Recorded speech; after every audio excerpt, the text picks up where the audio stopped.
വിദ്യാർത്ഥി രാഷ്ട്രീയ രംഗത്ത് ആരംഭിച്ച് പിന്നീട് യൂത്ത് ലീഗിലൂടെ മുസ്ലിം ലീഗിലൂടെ വളർന്നു വന്ന് പൊതുരംഗത്ത് സജീവമായി നിൽക്കുന്ന ഒരാൾ എന്നതാണ് PM A സമീർ. എന്നാൽ അതുമാത്രമല്ല, ഈ കേരളത്തിലെ രാഷ്ട്രീയത്തെ ഏറ്റവും അപ്ഡേറ്റഡായി മാറ്റിയെടുത്ത ഒരാളാണ്.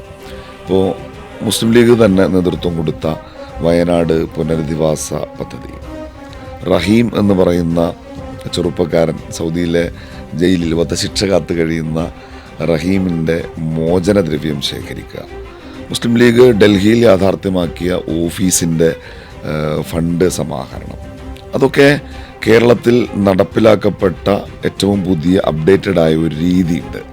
അതൊക്കെ ആസൂത്രണം ചെയ്ത, അതിൻ്റെയൊക്കെ പിന്നിൽ ഒരു ബുദ്ധി കേന്ദ്രമായി പ്രവർത്തിച്ച PM A സമീർ എന്ന ചെറുപ്പക്കാരൻ.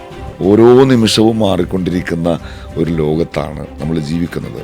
കേരളം ഒരു പുതുയുഗ പിറവിക്ക് കാത്തിരിക്കുമ്പോൾ ആ പുതുയുഗത്തിലേക്ക് തിരൂരങ്ങാടിയെ കൈപിടിച്ച് നടത്താൻ ഏറ്റവും പുതിയ ചിന്തകൾ തൻ്റെ മസ്തിഷ്കത്തിലുള്ള, ആ ചിന്തകളെ നടപ്പാക്കാനുള്ള ഇച്ഛാശക്തി തൻ്റെ ഹൃദയത്തിൽ സൂക്ഷിക്കുന്ന PM A സമീർ എന്ന ചെറുപ്പക്കാരൻ തിരൂരങ്ങാടിക്ക് ഒരു അസറ്റായി മാറും എന്ന കാര്യത്തിൽ നമുക്ക് ആർക്കും ഒരു സംശയവും വേണ്ട.